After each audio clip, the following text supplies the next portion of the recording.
Hello Chocy Chat, it is, we are episode, it's 133, it's the 3rd of May. I was hoping it'd be the 4th so I could say may the 4th be with you, but hello Chocy Chat, how is everybody doing? Tonight, excuse me, I'm going to do a little bit of a shelling class tonight, little mini shelling class tonight, so, but how's everybody doing? We'll say some hellos out, we'll send some waves out, and how is everybody doing? Seen some lovely chocolates again this week. Despite the prices being not favourable, there's a lot of people still making chocolates, which is absolutely really encouraging. So, who else have we got? Billy there, Scottish Chocolates. I saw the Amazing Grazing. Erin there, Surfer Leg. How are you? Mrs. So Sassy's joined us. Dark Chocolatier, how are you doing? 8070 Chocolates there in Sweden. Who else? Paul has joined us. Morning from New Zealand. God, they get up early in New Zealand, don't they? Bonsoir, bonjour, ça va? Who else has got? Lodi's joined us. Stuart there, the Blind Chocolatier. Chocolate, Chocolate Spicy. As I said, I'm gonna do a little baby shelling class tonight. I need to shell some chocolates anyway. They're not painted, but I've got another project that I'm doing. So I thought I'd do that tonight, which is kind of cool, right? So you get a little class. Ron's Bonbons, how you doing? Loney, nice to see you. Kelly there. I'm gonna. Oh God, what I've done there. I paused it. Did I pause it? No, I didn't. It's all right. It's still going. Happy days. So, Girls House Chocolates. Hello there. It is. It's Friday night. We're episode 133. I'm going to do a tiny little shelling class tonight. I did have the chocolate ready, and then I just gave it a little warm and walloped it all the way up to 38, which is not very, very cool at all. So, what have we got? I'm using silk 33.3, which is absolutely ideal. I'm using Sophia's Thermapen, so don't tell her. Silk. I wanted to do this. Because I get a lot of questions, so I thought it'd be kind of cool just to do this. Tonight. So, got a kilo of chocolate in there, so I'm going to aim for about 10 grams. Okay. About 10 grams of silk. If I was using micro, I would take the, well, here's a trick. If you got easy temper, keep the spoon in the easy temper, right? So that all of it's tempered. That's going to go in. I'm just going to show you a couple of little tricks on shelling tonight. Silk's gone in there. Chocolates, that's one mighty, yeah, it's my leather apron. Look, it's got a little ring so that Mrs. So Sassy can tie me to the side of the lab. It's leather and it's easier to clean than the cloth ones, because when I'm very often doing colours, I'm getting a bit of a mess, and this is easier to wipe down than it is the others. Silk's gone in there, 33. Got a little baby whisk that goes in there. Just going to blend that in without adding too much air. Okay, so I'm not going to whisk, it's just to break up that silk a little bit so it goes in there a little bit easier. I didn't miss that. What was that? Yeah, nice trick to keep the keep the spoon in the in there, because what happens is when you take it out and you leave it like that one, within seconds that becomes concrete, and then you're going to end up stirring crispy bits into your chocolate, and it isn't going to blend in, and it's going to be an absolute you end up with little lumps, and it'll kind of look like large chunks of micro that's gone in there. Can I ask, the French caramel toffee bonbons rolled in ice and sugar is just rolled toffee? Yes, it is. Just set it with more fat, Stuart. Set it with more fat. Stir the silk in there. I'm going to...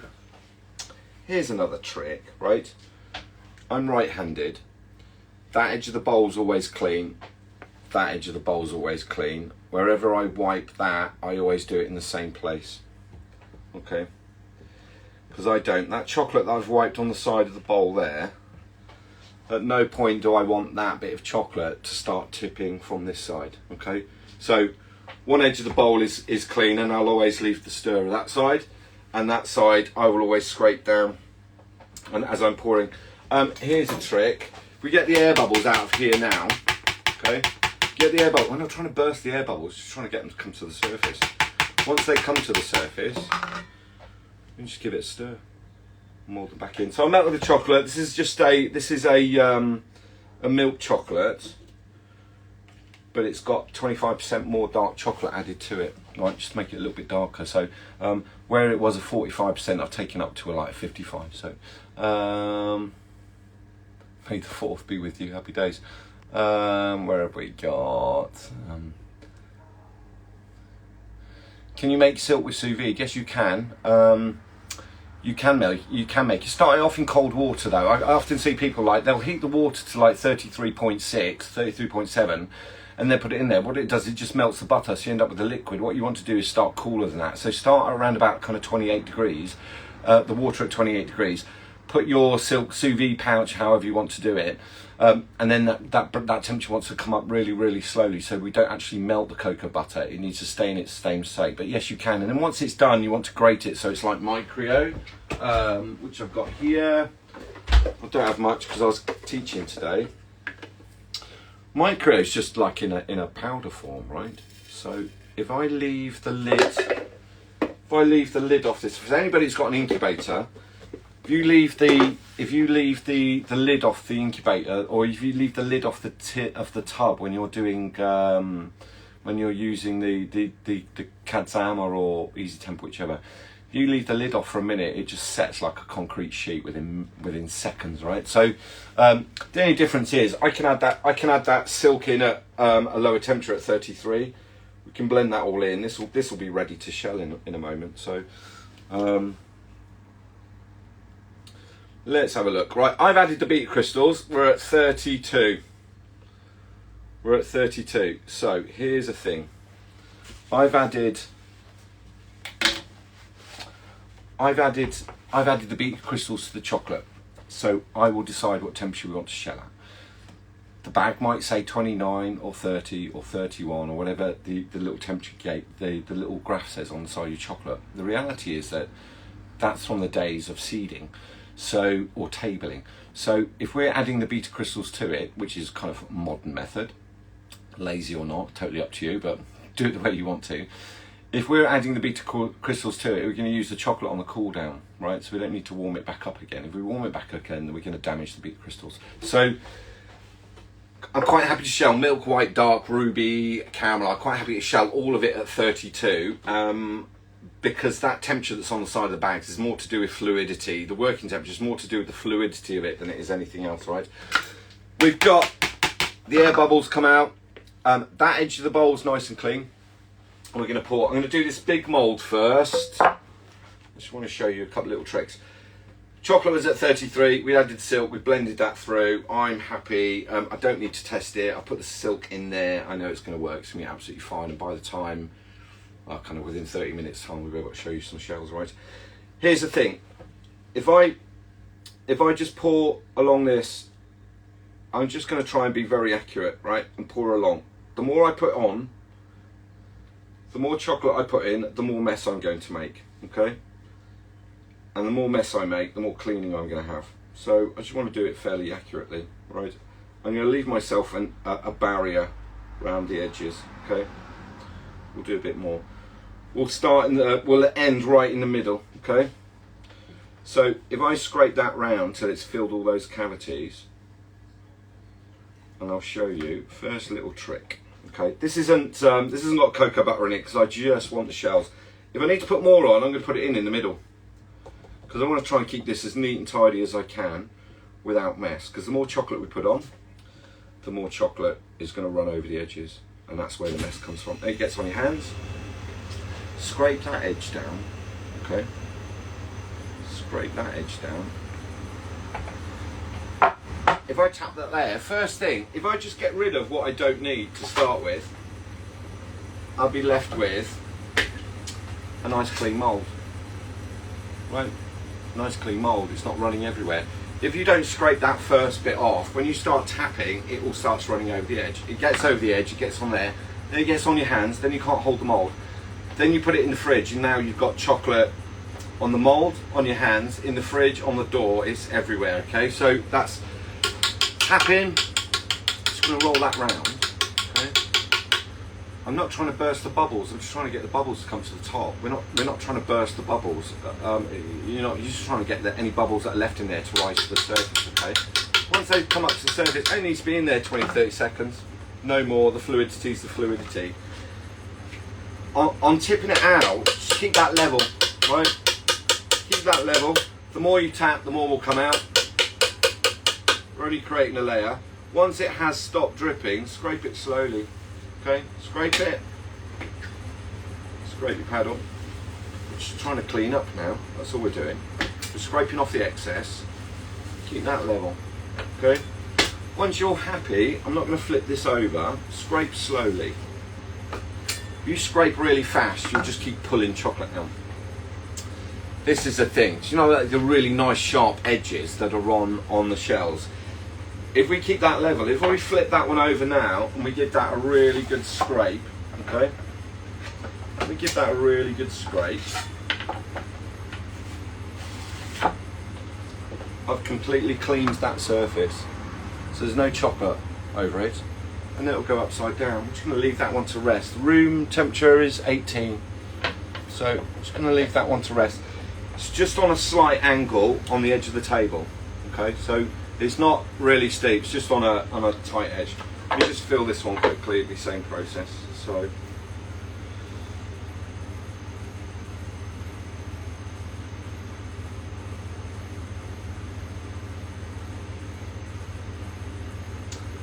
I'm trying not to get chocolate down the edges, okay? And I'm going to keep it as much in the middle as I possibly can, okay? As much in the middle as I possibly can. I'm looking for the edges to be clean, because the more I put in, the worse the mess is going to be, right? And when the edge of the mould gets messy, that's when you start having problems. We'll get rid of the excess, so we'll get rid of the excess straight away. We've already got a nice clean mould. Just need to tap the bubbles, roll it around a little bit, just make sure all those edges are done. I'm not trying to burst the bubbles, just trying to get them to come to the surface, okay? This is a nightmare mould to hold on to. That other mould's got grips on it, this one hasn't. And you need like tiny little dollhouse fingers to hold on to this one. So it's going to go upside down. We're going to tap it gently. We only tap it gently. We're vibrating the chocolate in and then vibrating the chocolate out, okay? So we're only going to leave a layer. Once you're happy, it's going to be a nightmare to hold on to. Keep it level, scrape it slowly. This is a Martello mould, and this one there's nothing to hold on to. We're going to turn it over. I'm going to give it a really good scrape and get any excess chocolate off the top. The reason we don't want the chocolate on the top is because that's nice and clean, okay? It's going to be easier to cap, or it's going to be a lot easier to cap, right? So it's going to go back over, it's going to lean over on the table. I'm just going to let those dry. We're going to let those have 10 minutes, okay? If I needed to scoop the rest of that chocolate back into here, we'd melt it back up to 34. We'll take it out of temper. Once it goes over 33.8, it's out of temper, all the beta crystals are melted. Beta crystals melt at 33.8, so we'll melt it back to 33, 34, 35 maybe. We'll get it back down to 33, and we'll add the silk back in. The one that's on the edge of that table has already started drying, so it's very quick. If I leave this one for a few minutes, this will start to dry. Yeah, so it'll start its crystallization process. Before it's fully crystallized, like on that edge there, that's already started to dry there. What we'll do, let me just scrape that one down. All I'd need to do is melt that back, right? All I'd need to do is just leave that one to dry for a few minutes, peel it back off, put it back in the mould, melt it back to 34, and add the silk again. And we'll go again. And if I'm using more chocolate, so I'm going to keep using up more and more chocolate. I'm going to need to add more chocolate to it, but there's the shelling. I thought I'd share that with you all tonight. Every day's a learning day. Get rid of that. Let me get rid of this so that I'm not sat in it. that first one is nearly dry. Okay, so I'm just going to leave it for another minute or so. I'll leave that for another minute or two. Once they're dry, I'm going to turn them on their side. Okay, let me move this one out of the way, and I'm going to take a seat. Let me get rid of my apron quick. Oy.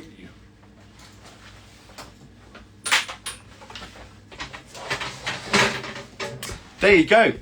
That was shelling. Easy, right? But you'll be able to watch that back. I think there's some key points in this. The mess, because I always get asked this question: how do you keep the mould so neat? And how do you keep the mould so clean? You need a lot of chocolate. We don't use a lot of chocolate. So to fill that big mould, I need 440 grams. Once we tipped everything out, my shells generally are kind of under 2 grams. So there'll be 1.8, 1.92 grams. And it's a 14 gram mould, that one. So what's left, it's a 32, so what's left there is maybe 62 to 64 grams of chocolate. So from 440, we've only used kind of 64 grams of chocolate. If we don't waste much by getting it all on the edges, we'll just kind of increase or we'll save costs just by being a bit more accurate. What I would say is, where you're pouring the chocolate on, let me get another mould. Where I'm pouring the chocolate on, I'm just trying to keep it within that centre. Okay, and we'll scoop from the outside, from the inside to the outside. Try not to get it down all these edges. Okay, I think I shared this on another one before with these molds. See, that one's nice and clean, but there is a little bit of chocolate on that edge. While that's still going through its drying phase, what I can do very carefully, so I'll do this before it's fully crystallized. If we need to, we'll just get the edges. If we clean as we go, we'll get to the end.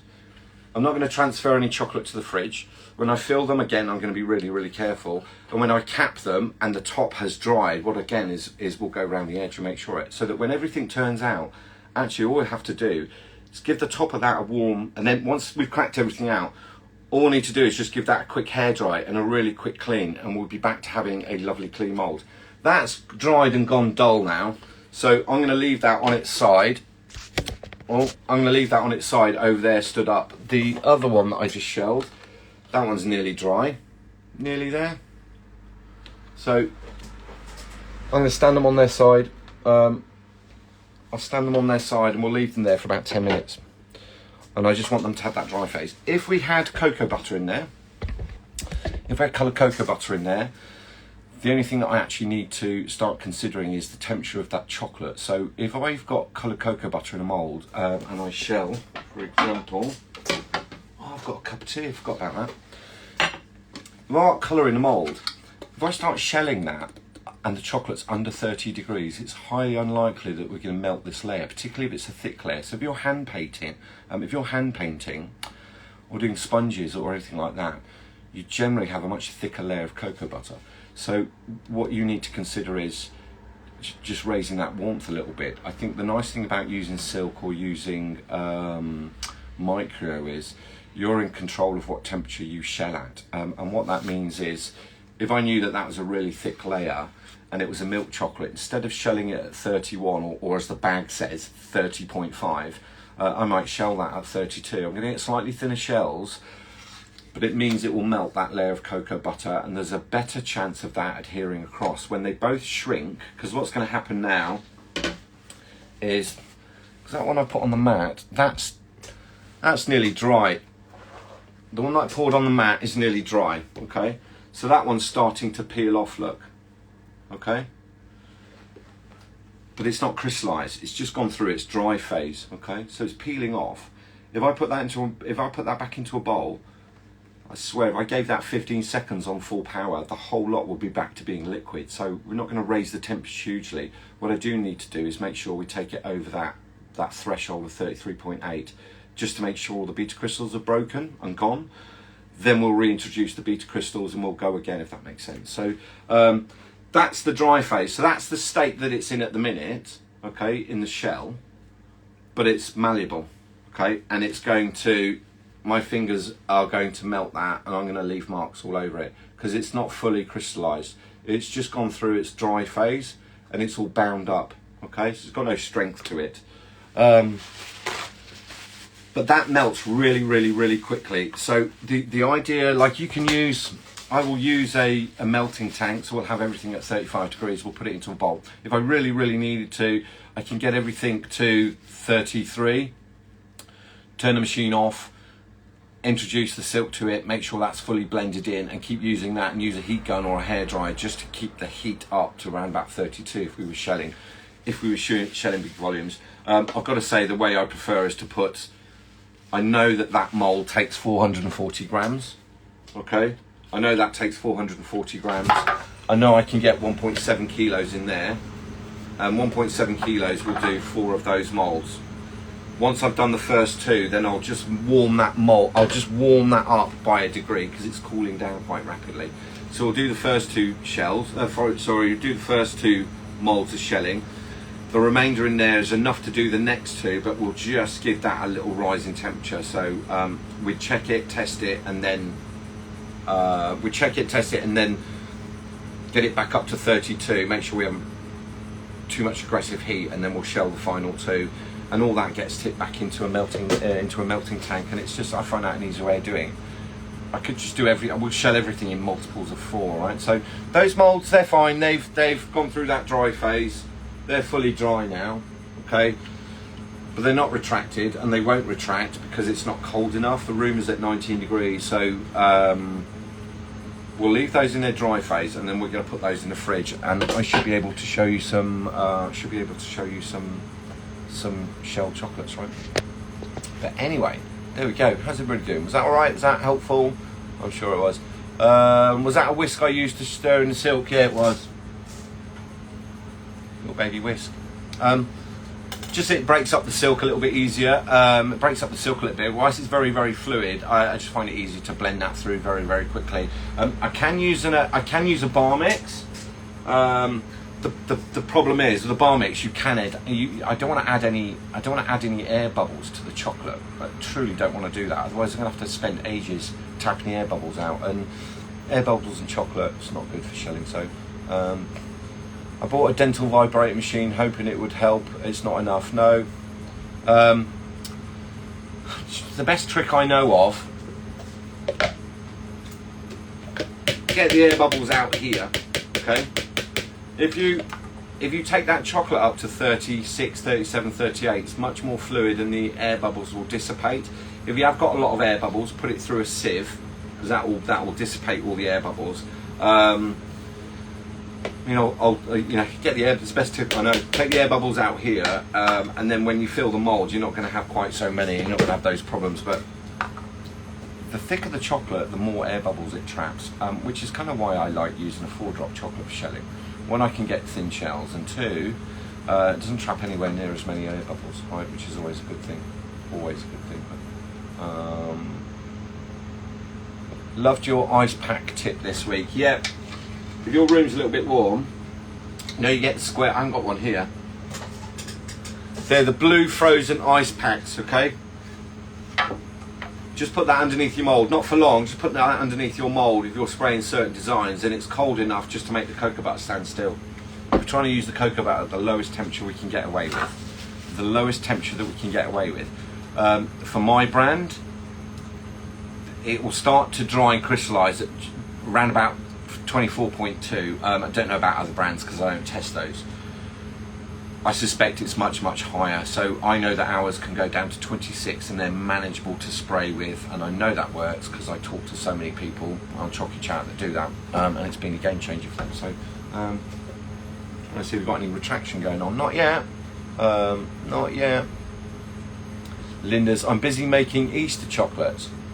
When's Easter's gone, right? Jamie's there, how you doing, mate? Alison, then Canada. Who else have we got? Linda's joined us. Gosh, it's all jumped forward, so I've got to go all the way back. I've got to go back to find where all the questions are. So,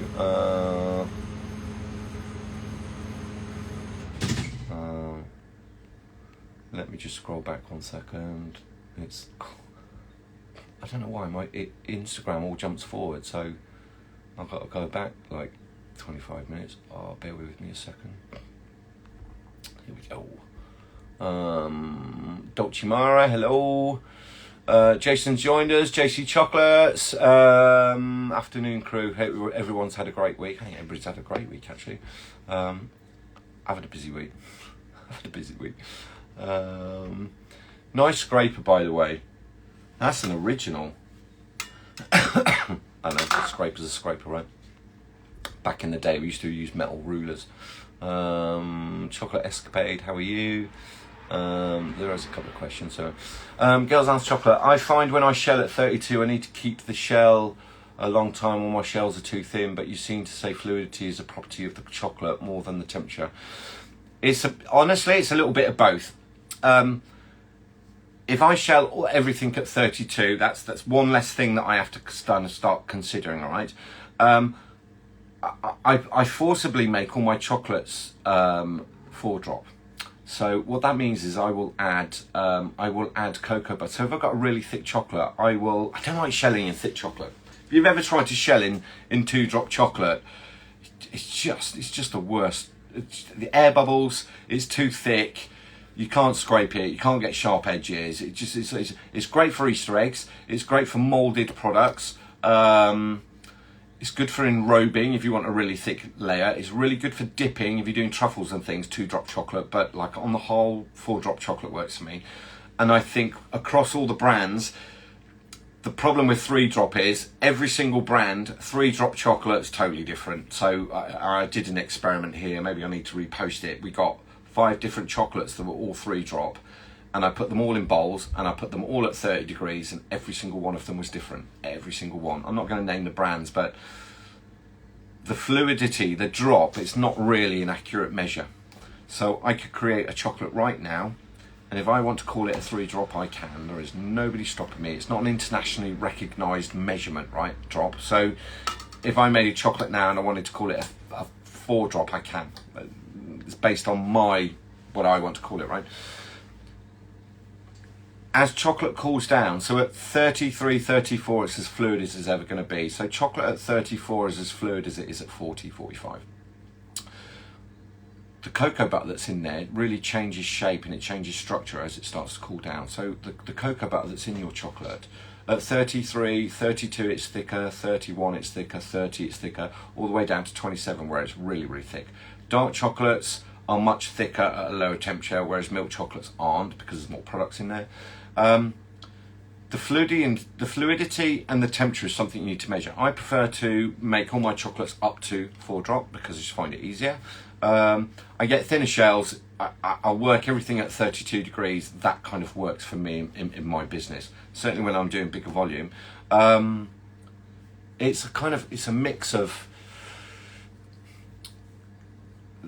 the other thing is when it's over tempered, so if you stir it too much and it's got beta crystals in, it will start binding up, and if the temperature's too low, it will visually look thicker. Okay, the other thing is if you've got old chocolate, it's got moisture in it at 30 degrees, it will be too thick as well. So there's lots of kind of things to consider, but you're right, it's like if you recognise that your shells are too thin, shell again. Just go again quickly, melt it again and shell again. It'll be absolutely fine. I think the other thing you can do, I can leave those in there much, much longer.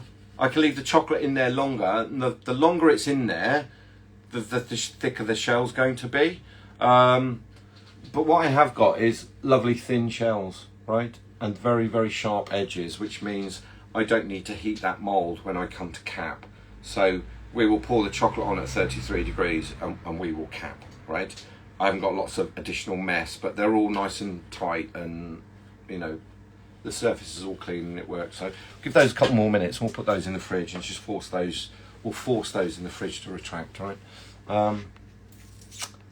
Curious what soap you use to clean your silpats. I feel like mine don't draw on leaves residue and or seeps into the chocolate. We use a washing detergent. I'll tell you what we do is we'll give them a final rinse in really, really hot water, and the second they come out, there's a cupboard. I'll put them flat on a cupboard and dry them, then dry the wall, put the dry side on and dry it completely, and then I'll fold them up because those ones are being washed, right?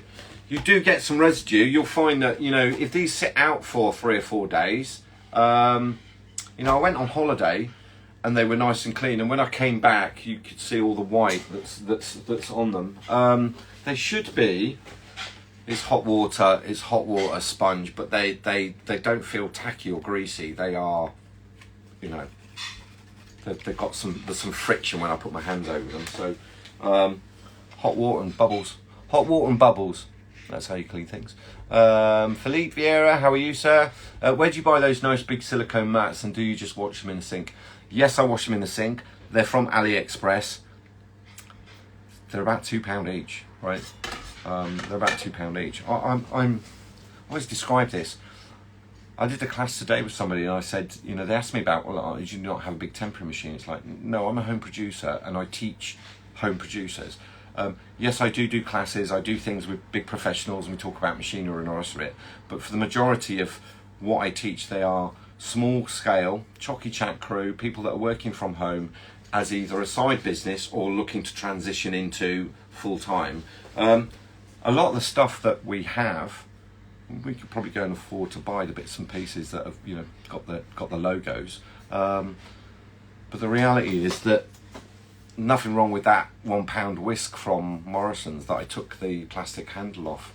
The stirrers that I use are Amazon. Try and buy the stuff that people are likely to, or I use the stuff and I buy the stuff and the equipment that people are likely to be able to get at home, right? AliExpress, whether you like it or not, but I can buy those big mats for, I think they're about £2. And if you're happy to wait for the 3 weeks for them to be delivered, no, it's not a problem at all. They're 400 by 650, those ones. 400 mils by 40 centimeters by 665. Okay. What are your thoughts regarding putting the molds on their sides only versus placing face down? If I leave that mold face down, I'm going to have to force some airflow across it to get some of that air, because warm air goes upwards. So that mold is going to, each cavity is going to trap a little bit of warmth, right? And I can still feel the warmth on that. When I turn it on its side, all that warm air is going upwards. So I stand a chance of the air's going to go up. I'm not a big fan of leaving them upside down on their own, unless you've got a good fan blowing air across it, which will draw some of that warm air out. I mean, I've been doing it this way for years. I'm going to put that one in the fridge. It's going in the fridge, it's going on its side. I'll show you what we're doing. The dome is facing me. It's going on the bottom of the fridge. This fridge is set at 8 degrees, right? So, we'll close that one. We'll put that one in as well. That one's dried. So they've had about 10 minutes room temperature. That fridge is at 8 degrees. I don't want it too cold. If it's too cold, when I take them out, I'm just going to get too much condensation on it. So we'll balance the fridge. You know, it's not super warm right now. If it was warmer, we might turn the fridge down to 6 degrees. You know, and if it was colder, we might leave the fridge at 12. So it depends what we're doing. So, but leaving them face down, I think there's a danger. You're trying to get that chocolate to go from its liquid state to its dry state, right? And its dry state is when it's like that, okay? So it's got no strength to it. All those beta crystals, they haven't really bound up. They've not all meshed together yet. Trying to get it into its dry state and to start it cooling, but not too quickly. There is some science, but there's also time. And I think the time is, particularly when you've got colours in there, and I know a lot of teachers don't discuss this, the time element is quite important, because if I shell and then I just put that immediately into a very cold place, those beta crystals will shrink, okay, because that's what it will do. It will shrink, and that's what retraction is. It shrinks so that they come out of the mold, okay? If I do that too early and I've got cocoa butter, it's very likely that the cocoa butter won't move across with the chocolate, so I'm going to end up with, you know, it's no different to shelling at 30 degrees. If you've got cocoa butter in there and you shell at 30 degrees, it's highly likely that when the chocolate shrinks and retracts, you're going to leave residue of cocoa butter. And that pattern normally looks like little speckles of butter. And a lot of beginners, they find it's right down by the edge, okay, because that's the first bit that cools. That edge there is the first bit that cools, whereas the bottom of it stays a little bit warmer. So beginners always have this issue of, I've turned the chocolate out. We've got some here. Oh, we are. We've got these, look. Oh, I forgot about these. Beginners will always go, well, I've got a load of chocolate on that bottom leading edge that stayed in the mould. It's because that cools down too quickly. And if your chocolate's not warm enough, you're not going to melt that layer, and then when they shrink, they don't move across together. Those were the ones that I did. That's a little post I did earlier in the week, the tiger stripes.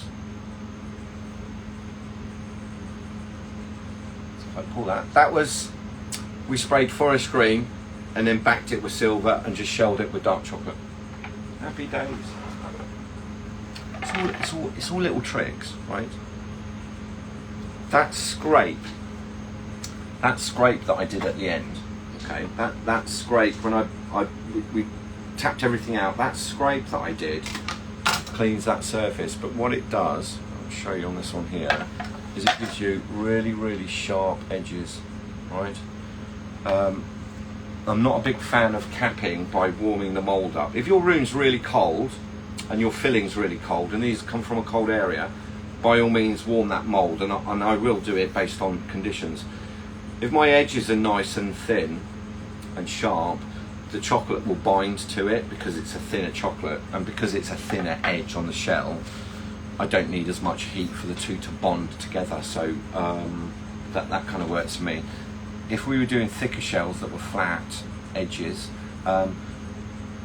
we would need to warm that up. So it really depends on, I only see a lot of people will warm the mould.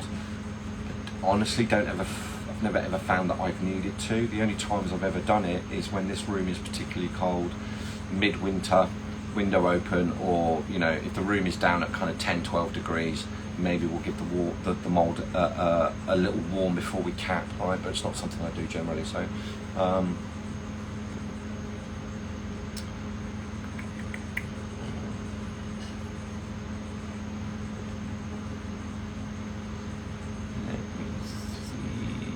questions. I've got to scroll forward now.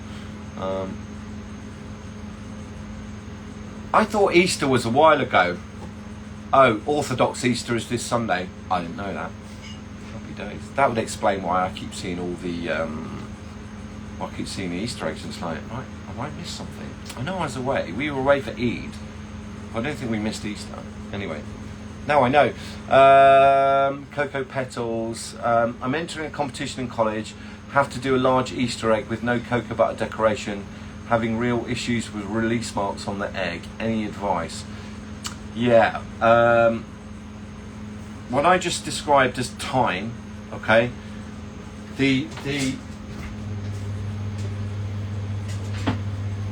That's already started to retract, right? Some of those are gonna come out, okay? Some of those are gonna come out and they're gonna be super, super, super shiny. They've not all retracted yet. The last thing I want to do now is start flexing that mould, okay?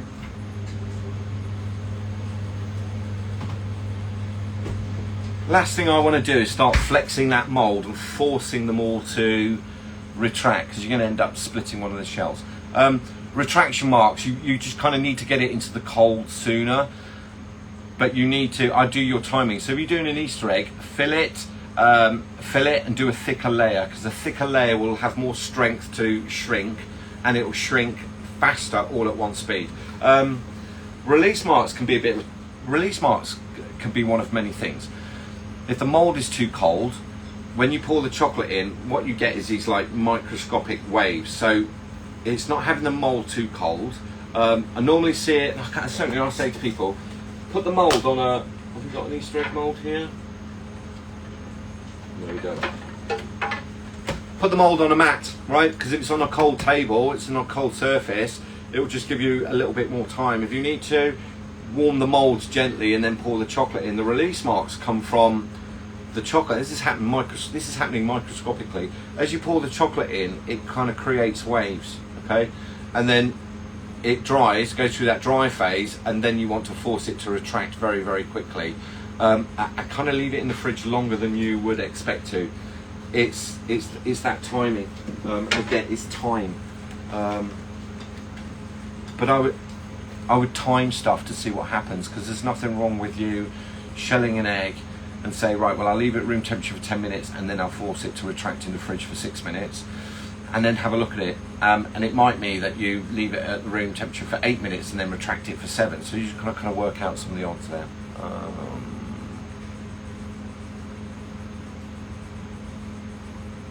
Pastry ML, how are you, sir? How do I make the chocolate 4 drop? I've answered this 1,000 times. If you've got a 3 drop, generally speaking, 75 grams per kilo will take it from a 3 drop to a 4 drop. So 75 grams, between 65 and 75 grams, depending on the brand. Some brands 3 drops are very fluid. Some brands 3 drop is like a 2 drop. So you need to work it out and write down. I would add 65 grams and have a look at it, and then ask yourself whether you need to do another 10 grams, right? You all know, you're just trying to find a measured mark. It's a lot easier to shell with 4 drop than it is 3 drop, in my opinion.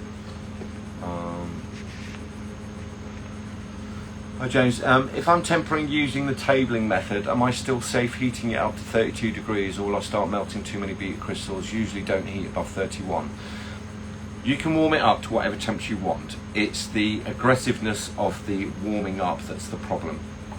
I've answered this one a few times before, so let me explain. The warm up is where the damage is done, okay? And the little graph that's on the side of the bag, it tells you to warm it up, but it doesn't tell you how. If I took chocolate that's in temper at 31 degrees and I fire it in the microwave and I give it a massive wallop of heat, it's likely we're going to melt a huge amount of beta crystals, which we're then going to stir back in, but we're not going to have as many beta crystals because we just hot spots, we melted a load of them.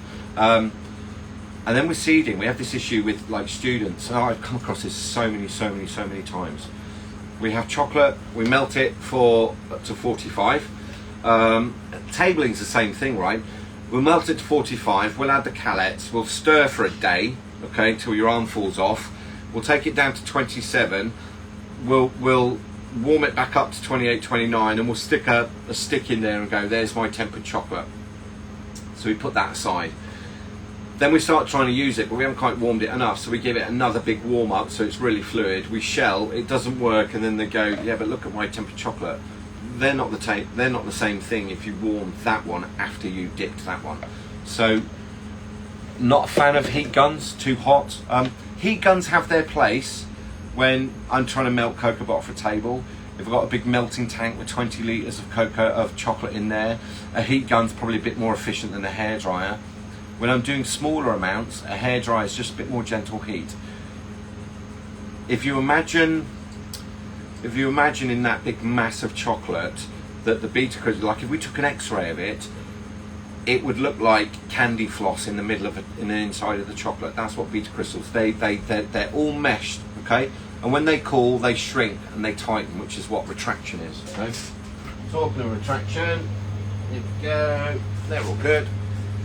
They've nearly all retracted except for those ones on the top there, but they're all going to come out. They're all nice and shiny. I'm happy with that. We're just going to leave those at room temperature for a minute. Just let them come back to room temperature. You let them come back to room temperature. That mold will get some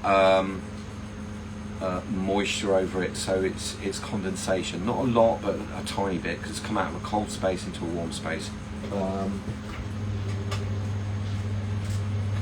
That mold has started to retract. Okay, so I'm going to take that one out. Just let that one. They're being filled with something very, very different. So we'll leave that mold. Just let them come back to room temperature, and then all of those will come out. Once it's retracted, we'll fill them. Once they've retracted, they'll fill them. There's no point in waiting overnight. They're not going to get any better. Nobody's going to break in the middle of the night and make them better. You either shelled them properly and you looked after the beta crystals, or you didn't, and that's the only reason it will work, right? So going back to the question about the beta crystals, it's how aggressively you warm it up. And if you're too violent with that temperature in the warm up, so putting it in the microwave and blasting it for 5 seconds, it's just going to burn hot spots. A hairdryer with gentle heat, we're only trying to take it up 1 or 2 degrees. It's, you can't even gauge that by touch. You can't tell the difference between 32 and 33 by hands, right? So it's very, very gentle heat. The warm up is where the damage is done, and this is exactly the same for cocoa butter. If we've got cocoa butter and we take it all the way down to 26 and we warm it back up, if we're too aggressive with it, we'll just melt all the beta crystals that are in there, and that's just cocoa butter. It's just coloured cocoa butter. Chocolate's got other products in there, so at least there's a degree of baffle, right? Which means the heat's not going to get all the way through. With this one, it's probably even more important. It will only make beta 5 crystals. So once we cool it down to 26, when we need to warm it up, we are really, really, really gentle with it, really gentle. Warming it up by 1 degree will just change the fluidity a tiny bit. What you don't want to do is damage the beta crystals on that warm up. You can shell at 33 degrees, there will still be beta crystals in there, but if you're too aggressive with the heat, you'll melt them, and you won't know you've melted them because you can't see them with the human eye. So you need to trust the process, and that's how you trust the process. I've said this so many times. We've got some really clever equipment. That's quite easily the single most important thing that I own, and it's rarely out of my hand when I'm working. I can't guess temperature and I can't guess weight. I need scales for the weight of something, and I need a temperature gauge to test temperature. So that tells me everything. That's trusting the process, is using that more often, and we are in and out all the time working out what's going on. You can't hear this here, but that whole mould, I can hear it creaking and cracking, right? So it's looking all right. Those ones on that edge, they're all starting to go. Some of those, they will go some more. It's really, really a bit too gentle with it, but they're all coming out. They're nice and shiny. I'm happy with those. They're all good. They're a bit cold at the minute because that fridge is a little bit cold, but you know what? We've got some shine on those. All right. So they've nearly all crystallized. They've nearly all retracted. Now, I would just go straight in and fill those now. Okay, because if they've all retracted, or they've all shrunk, because that's what they shrink. That's what it is. They shrink. This word retraction, contraction, retract. It depends which side of the mould you're looking at, doesn't it? Right? It's just chefs and their poncy words of making it sound more complicated than it is. Beta crystals will make chocolate shrink. This has started shrinking. Okay, which is why it's curled up at the edges. That's curled up at the edges, right? It's not going to sit flat. It's curled up right up at the edges. The reason it's curled up at the edges is because it's shrinking, right? That's what beta crystals will do. Let's sit that mould up. They're retracted. I'd go straight ahead and fill those now. It won't bother me at all. I'll go straight in and fill them. I'm going to let them come back to room temperature. I don't want to put a 29 degree, 28 degree filling in a mould, in a shell that's that cold, because it's come out of cold storage, right? Ideally, once your moulds that have been shelled, once they drop below 14 degrees, you'll find that they will naturally start shrinking on their own. And now you just need to consider some air movement. And if you've got air circulating, that will take the warm air away. And lots of you that shell, you will know that you pour chocolate in the mould, you turn it upside down. You can feel the warmth coming off the chocolate, which is the nuclearization of all those beta crystals binding up. It's some cool science. It's not as complicated as everybody makes out though. So.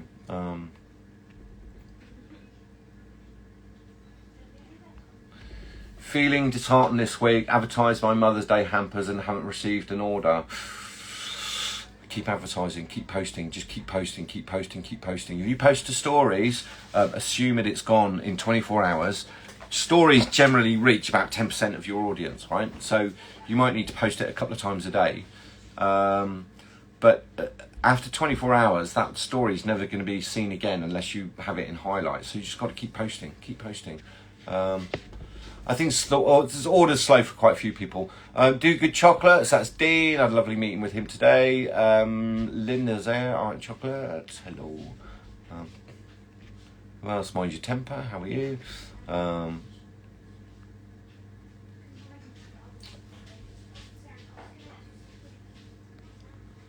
Simon Woodrow there, he's doing amazing stuff actually, absolutely amazing stuff. Any info please about the new cake colours? Might be some random shop specials coming. We are working on gel colours. Okay, at the moment we've got, let me get these out. What have we got? Show you these. These are cocoa pearls. So these are 5 times the power. If I wanted to colour white chocolate, I can use these. But the challenge you have is it changes the fluidity. So to get the volume of colour that you want to get into white chocolate, you change the fluidity massively.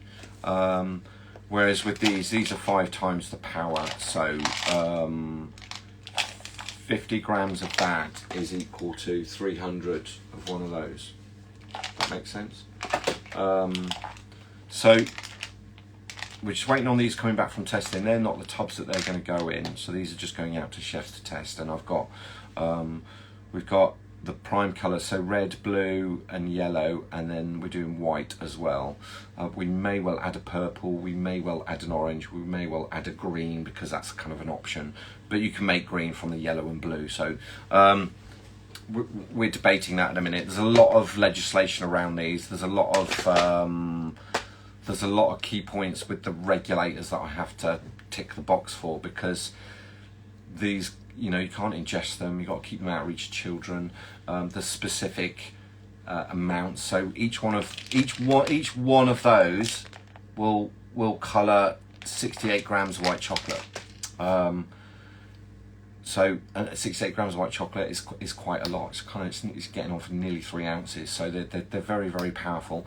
But I need to make sure that everybody's aware when we sell them, that they're aware of those legislation, and we want peel and reveal labels. And there's just so much stuff that goes into this. They're going in these tubs, which will have a tamper seal on the top of it. So there's so many things that we're working, so many projects. There's a new website being designed with a swatch and a colour code thing, so that it's like a circle. And where you move the cursor, if you move towards the reds, it will show you all the reds that are nearest to that colour. And it'll do all the pinks and yellows and greens. So there's some very clever stuff going on in the background. But me and Mrs. So Sassy, we're at full tilt doing everything at the minute. Probably taking on more projects than we need, but that's kind of like me, right? We are working on colour gels. So that's another little project that's going on in the background at the minute. So we're working on a water-soluble gel, and we're working on an oil-based fat-soluble gel.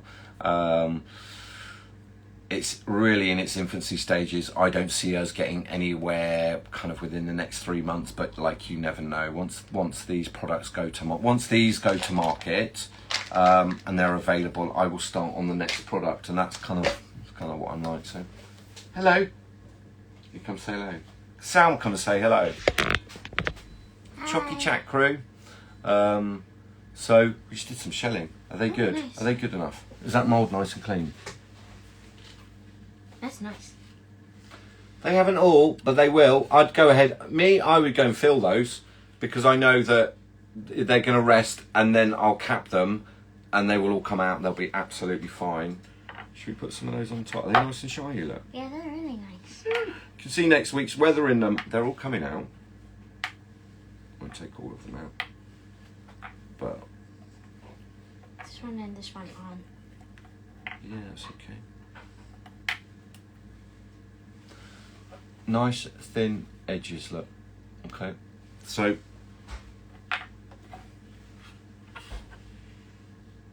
I'm going to leave that there because I'll use that as a screensaver at the end. But there we go. That was the shell start to finish. And that other mould, the other mould that I've got there, I'm going to use for a that's a reel that's coming out, because I'm going to do something slightly different. So happy days.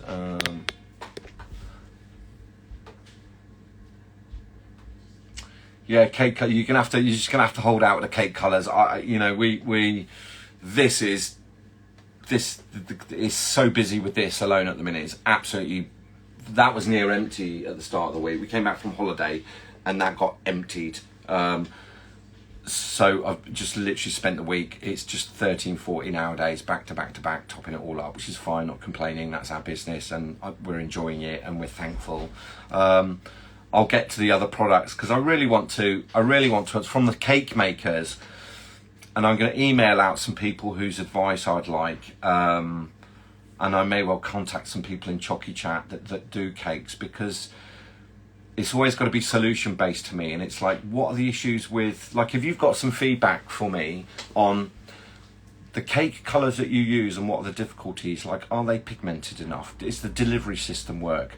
Are they clean? Are they tidy? Are they measurable? There's so many little things that are key. And would you want the prime colours that you do yourself, or would I match some of these where I do like the teal colours, and we do the baby blues, and we do the rose, and we do, you know, and there's so much more that I want to think about, you know, what could the colours do, and what does the end user need them to do? Because we started with this, and it was very obvious to me that the colours that were available, there wasn't enough information about how to use them, which is why we came up with type A, B, C and D.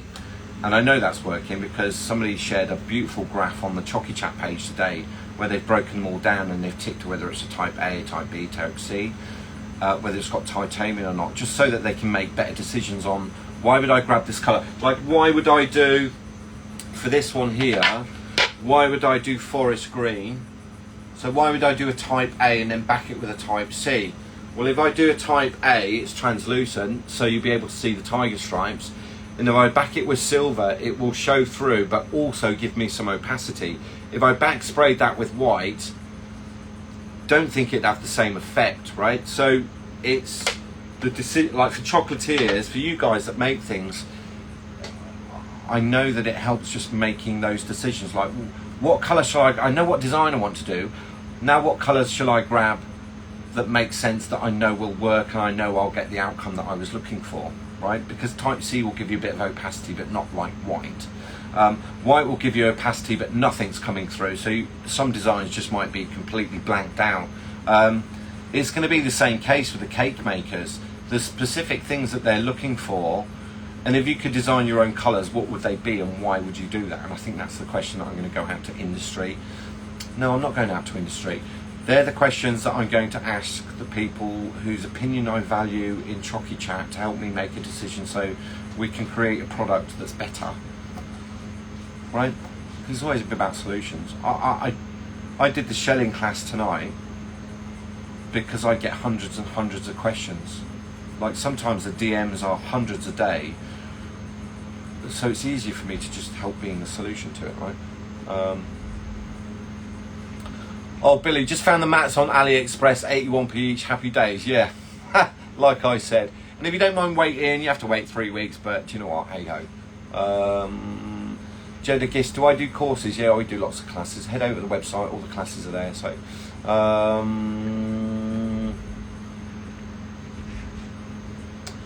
Chocodilic said to me, what do I do with the, I don't understand that question.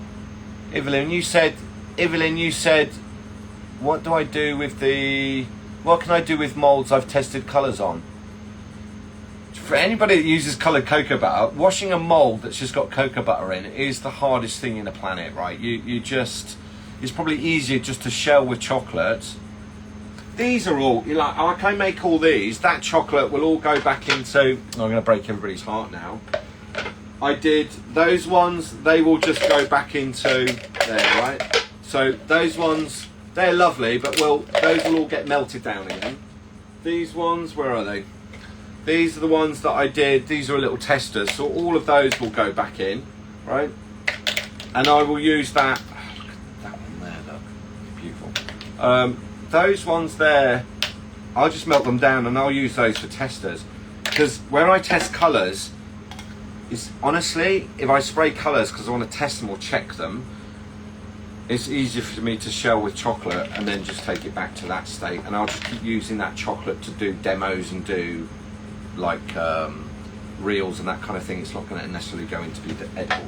It's going to break everybody's heart that I've screwed all those up now. But shell with chocolate and go again, right? What have we got? Art and chocolate. there's lots of people doing some really nice wedding stuff at the minute. Really, really nice. So, where else are we? Let me scroll back. Some restricted on the screen. A bit of a show off, in my opinion. They waited for the right moment. What's that? Some retracted on the screen. Oh, okay. Yeah, a couple of them. There's always going to be one or two that are slow. I don't know what it is about the Implast mould. I don't think it's a manufacturing design. Top right hand corner or bottom left hand corner, but top right hand corner never does. But if I turn it over, it's the bottom left hand corner. And if I show you that mould now, it's the top left hand corner again, right? And if I turn the mould round, it's the bottom left hand corner. I don't know why. Maybe it's where I hold it, I don't know. There's always one. But you know what? The measure of great chocolate is not 100% crack out. Like, you don't need to crack your chocolates out and do a little dance. It's good, it's nice, entertaining. The measure of great chocolate is how are they tasty. Don't ever lose sight of that. I judge competitions. We've seen amazing stuff. I've seen amazing stuff that just didn't taste right. And I've seen some of the most simple things. I've seen some of the most simple designs that tasted incredible. And as judges, we all walked away and went, God, that was absolutely amazing. So, whether they all retract or not, they will. If some have, they all will.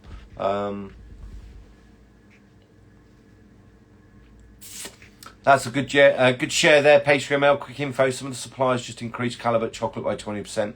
Booker's still on a low 75, 10 kilos till 21st. Happy days, spread the word.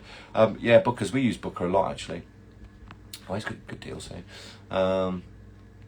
Yeah, surfer leg. Be gentle. If you're warming chocolate and you're warming cocoa butter, be gentle with it. If you've put all that effort into putting beta crystals in there, don't damage them by overheating it, right? Don't. So, Ned's there at N2 Sweet Lab. He's doing so. He's a busy boy at the minute. He's really, really busy. So,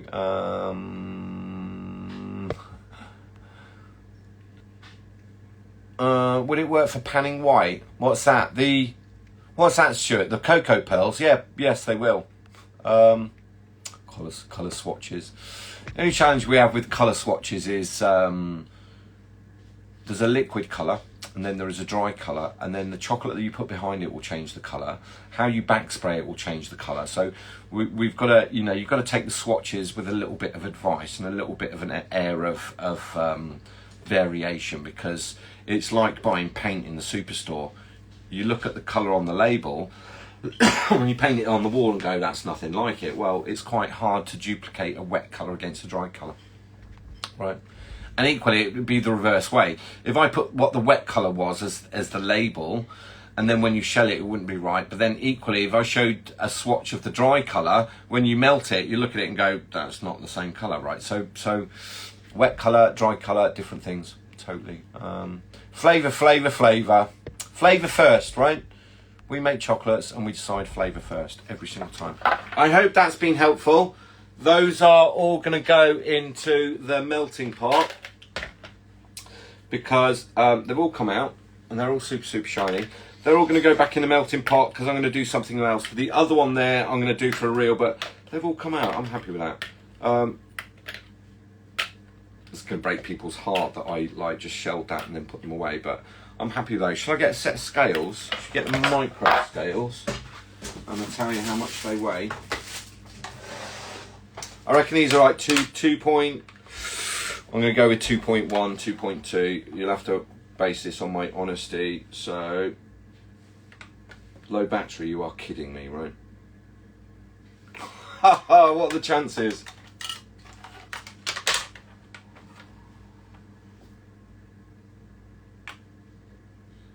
$1.72. That is 1.72. Okay, so I said 1.8, 1.9. There'll be different ones. We'll get some different ones. Let's get one of those. 1.78. What else have we got? 1.76.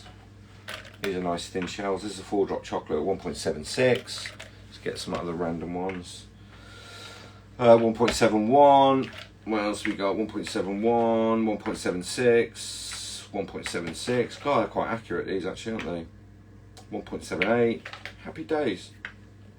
1.72. I'm happy with all those.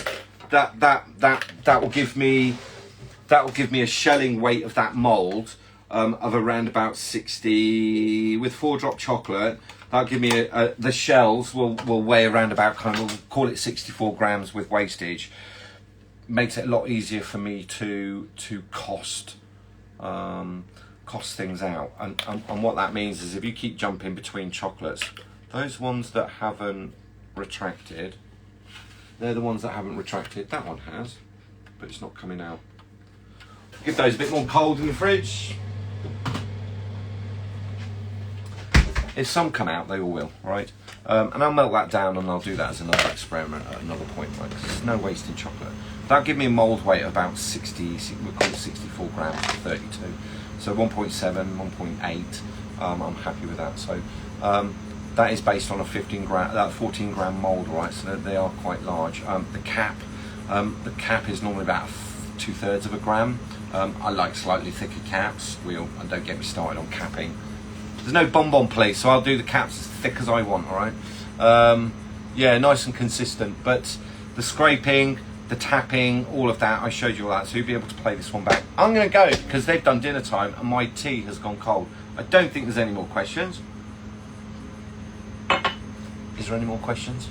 No, there isn't. I'm going to go and have dinner, because it's 9:37. Thank you for joining. I hope you found that helpful. I will share this onto YouTube a little bit later. We'll put it onto YouTube. Please subscribe. Please subscribe and join the YouTube channel, because you'll be able to see all the shorts and things that I upload as well. But on YouTube, you can fast forward. It's a lot easier with the controls, whereas Instagram, you move it a millimetre and you've lost like 30 minutes of Chocy Chat, right? So have a lovely week. Lots of butters available. There's lots of products we work on. If you send me emails and I haven't answered yet, I will get to them. It's crazy busy. There is only me and Mrs. Chocy and the girls when they're not doing school things, helping us. Have a lovely week. Happy Easter for those that enjoy that on Sunday. It's bank holiday Monday here, so anybody that's done any orders ain't going to go out till Tuesday anyway. But have a wonderful week. We're still here. There's lots of cocoa butters available. All the Luster Dusts are topped up as well now. So what else do I need to say? Be nice to people, especially those closest to you, right? The world is flexing its muscles right now. And Sophia's going to say, hello, Chocy Chat crew. Hello, Chocy Chat crew. I use your Thermopen. I know, right? I didn't use your scraper, though. Have a good one. Bye. See you next week.